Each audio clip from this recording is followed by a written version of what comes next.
अगर आप लोगों ने सेट के बारे में पढ़ा है तो सेट थ्योरी आप लोगों ने पढ़ी होगी, जिसमें कि बताया जाता है कि set is a collection of well defined objects. अब पाइथन में तो सब कुछ ऑब्जेक्ट होता ही है, और अगर आप लोग पाइथन में एक ऐसा डेटा टाइप चाहते हैं जिसमें कि रिपीटेड एंट्रीज ना आ पाए तो आप लोग सेट बना सकते हैं। मैं आप लोग को एग्जांपल देता हूँ एक बहुत ही बढ़िया सा। अगर मान लो कि आप लोगों को लिस्ट कलेक्ट करनी है उन लोगों की जिनका नाम एस से स्टार्ट होता है, और मान लो आप अलग अलग लोगों से उनके नाम पूछने जा रहे हो, तो कोई आपको बताता है श्रुति, कोई आपको बताता है समर, कोई आपको बताता है शुभम। हो सकता है कि आपका एक दोस्त आपको दोबारा शुभम बता दे, तो आप नहीं चाहोगे कि इसको आप लिस्ट में ऐड करो, क्योंकि अगर 100 लोगों ने शुभम बताया तो 100 शुभम हो जाएंगे आपकी लिस्ट में। तो आप चाहते हो कि आप जो लिस्ट मेंटेन कर रहे हो उसमें जो भी आइटम्स आए वो रिपीट ना हो। इसके लिए हम लोग सेट बना सकते हैं। देखेंगे सेट के मेथड्स कौन कौन से होते हैं और क्यों यूज किया जाता है सेट। चलते हैं कंप्यूटर स्क्रीन में एंड लेट्स गेट स्टार्टेड।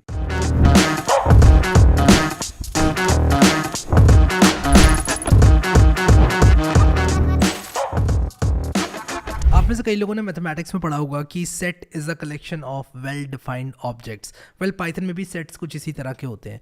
अब सेट का क्या मतलब है पाइथन में, क्यों आया पाइथन में सेट? कभी कभी हमको एक ऐसी वैल्यू कुछ ऐसी वैल्यूज़ कलेक्ट करनी पड़ती है जिनको हम चाहते हैं रिपीट ना हो। मान लो कि मैं आपसे पूछना चाहता हूँ उन लोगों की एम्प्लॉय आईडी जिन लोग को ऑलरेडी गिफ्ट मिल गया है, ठीक है। अब आपसे ये बोला जाता है कि यार आप रिपोर्ट करो जिसको गिफ्ट ऑलरेडी मिल गया है। मान लो एक कंपनी है, वो सारे एम्प्लॉयज़ को एक बार थैंक्स गिविंग का गिफ्ट देना चाहती है, और आपको इंश्योर करना है कि एक से ज़्यादा बार कोई भी गिफ्ट ना ले ले। तो हर एम्प्लॉय को बोला जाता है कि जिनके हाथ में वो गिफ्ट देखें उनकी आईडी सबमिट करें। अगर हम ये प्रॉब्लम एक लिस्ट से सॉल्व करेंगे तो वो लिस्ट बहुत बड़ी हो जाएगी और उसमें रिपीटेड वैल्यूज़ होंगी। हो सकता है कि एक एम्प्लॉय 5 एम्प्लॉयज़ का नाम ले और दूसरा एम्प्लॉय एग्जैक्टली उन्हीं 5 एम्प्लॉयज़ का नाम ले ले, या फिर उन 5 में से 3 एम्प्लॉयज़ का नाम ले ले। तो ऐसा होने से क्या होगा कि लिस्ट बहुत ज़्यादा बड़ी हो जाएगी, मेमोरी ज़्यादा लगेगी। ऐसा हम चाहते नहीं है, इसीलिए सेट डेटा टाइप आया पाइथन के अंदर, ठीक है। तो सेट हम किस तरह से बनाते हैं, मैं अगर लिखूँ s is equal to curly bracket लिखूँ, मान लो मैं लिखूँ 2 4 2 और 6, और इसको अगर मैं प्रिंट करूँ s, तो आप लोग देखोगे कि 2 हालांकि रिपीट तो हो रहा है लेकिन जो सेट है उसको सिर्फ एक बार लेगा। तो 2 4 2 6 एक्चुअली 2 4 6 बन जाएगा, जैसे कि आप देख सकते हो, ठीक है। तो रिपीटेड वैल्यूज नहीं लेता है सेट।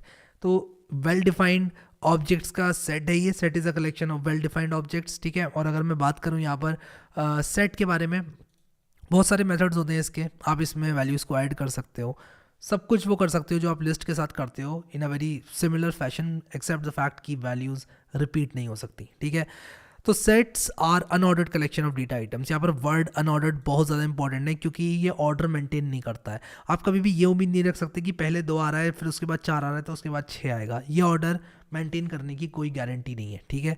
ये बात आप लोग को याद रखनी है। Set items are separated by commas and enclose within curly brackets, जैसे कि मैंने यहाँ पर किया हुआ है। इसकी जो वैल्यूज है उनको कॉमा सेपरेटेड रखा है, and instead of square bracket जो कि हम यूज़ करते हैं अपनी लिस्ट के अंदर, या फिर पैरेंथेसिस जो कि हम यूज़ करते हैं टपल के अंदर, यहाँ पर हम करली ब्रैकेट्स का इस्तेमाल करते हैं कुछ इस तरह से।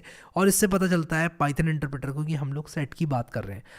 Sets are unchangeable, meaning you cannot change items of the set once created. Sets do not contain duplicate items. अब इस बात का मतलब समझना, सेट्स आर अनचेंजेबल का मतलब ये है कि अगर जहाँ पर 2 है वहाँ पर मैं 8 रखना चाहता हूँ तो मैं ऐसा नहीं कर सकता। एक बार 2 सेट के अंदर चला गया, आप इसको एक झोला समझ लो, एक बहुत ही बड़ा सा झोला है जिसमें बहुत सारे मोती रखे हुए हैं।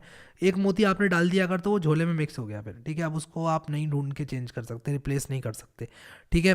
कुछ ऐसा समझ लो आप।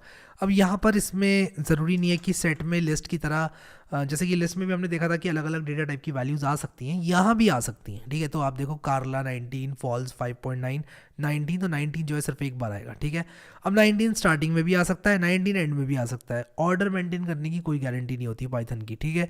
तो ये चीज़ आप लोग को पता होनी चाहिए। आप देखो यहाँ पर इसका आउटपुट ये आया है, लेकिन मेरे केस में आउटपुट ये आया है, तो ऑर्डर की कोई गारंटी नहीं। आप देख सकते हो जब ये प्रोग्राम मैंने रन किया था तो ये आया हुआ आउटपुट, इसलिए मैंने लिखा, बट आप देखो आउटपुट अभी मुझे यहाँ पर ये देखने को मिल रहा है, ठीक है। तो ऑर्डर की कोई गारंटी नहीं है, कुछ भी कहीं भी आपको देखने को मिल जाएगा। ऑर्डर जो है आप ये नहीं कह सकते कि ऑर्डर मेंटेन मुझे मिले, कोई गारंटी नहीं होती, ठीक है। Here we see that the items of set occur in random order and hence they cannot be accessed using index numbers. आप ऐसे नहीं कर सकते कि info 0, info 1, info 2 कर लो, नहीं, ये ऑर्डर मेंटेन नहीं करते हैं, ठीक है। ऑल्सो जो सेट्स होते हैं वो डुप्लीकेट वैल्यूज अलाउ नहीं करते हैं, ये तो हमने देख ही लिया, ठीक है। अभी जो क्विक क्विज है ना, शायद आप लोग को माइंड ब्लो कर दे, ठीक है। आप में से कुछ लोगों का, try to create an empty set, check using the type function whether the type of your variable is a set or not। तो मान लो मैं हैरी नाम का एक सेट बनाता हूँ, कैसे बनाऊंगा ये आपको करना है, और उसके बाद और वो एम्प्टी सेट होना चाहिए, और उसके बाद मैं क्या करूँगा, प्रिंट करूँगा टाइप ऑफ हैरी। ठीक है, तो आपको यहाँ पर टाइप ऑफ हैरी प्रिंट करके अगर आप देखोगे तो आपको सेट मिलना चाहिए। आप में से कई लोग ये करोगे, ठीक है, या फिर आप लोग पॉज करके ये चीज़ करो और मुझे बताओ कमेंट सेक्शन में आपने क्या कोड लिखा। तो अगर आप लोगों ने ये कोड लिखा है तो ये तो एब्सोल्युटली गलत है, क्योंकि आप देखोगे जैसे ही आप ये करोगे ना और उसके बाद आप देखोगे ना तो आप भी चौंक जाओगे कि यार ये डिक्शनरी क्यों बन गई, मैंने तो सेट बनाया था। तो हमेशा याद रखना अपनी ज़िंदगी में जो डिक्शनरी है, क्योंकि डिक्शनरी और सेट का जो सिंटैक्स है उन दोनों में जब स्टार्ट करते हैं तो कर्ली ब्रैकेट से करते हैं, एंड करते हैं तो कर्ली ब्रैकेट से करते हैं, इसलिए ये बनाने से एम्प्टी डिक्शनरी बनती है, एम्प्टी सेट नहीं बनता। इसीलिए हमें एम्प्टी सेट बनाने के लिए कुछ ऐसे लिखना पड़ेगा सेट। तो हम ऐसे एम्प्टी सेट बना सकते हैं। अब हमारा जो टाइप है वो सेट होगा। ठीक है, यहाँ पर आप देख सकते हो क्लास सेट। तो ये चीज़ आपको पता होनी चाहिए। बहुत सारे लोग कंफ्यूज होते हैं इसमें, but let me tell you कि अगर आपको सेट बनाना है तो ऐसे आप बनाओगे एम्प्टी।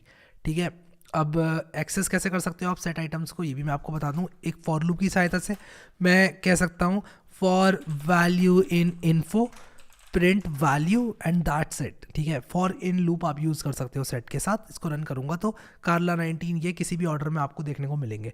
मैंने ये बात क्यों बोली किसी भी ऑर्डर में देखने को मिलेंगे, क्योंकि सेट ऑर्डर मेंटेन नहीं करता है। ठीक है, सेट का काम ये है, झोले में वैल्यू डाल दी और एक बार आएगी वैल्यू बस। अगर आपने झोले में 2 फ़ोन डाले, 2 आईफोन डाले तो वो एक हो जाएगा, ऐसा समझ लो आप। ठीक है, एक आईफोन गया आपका।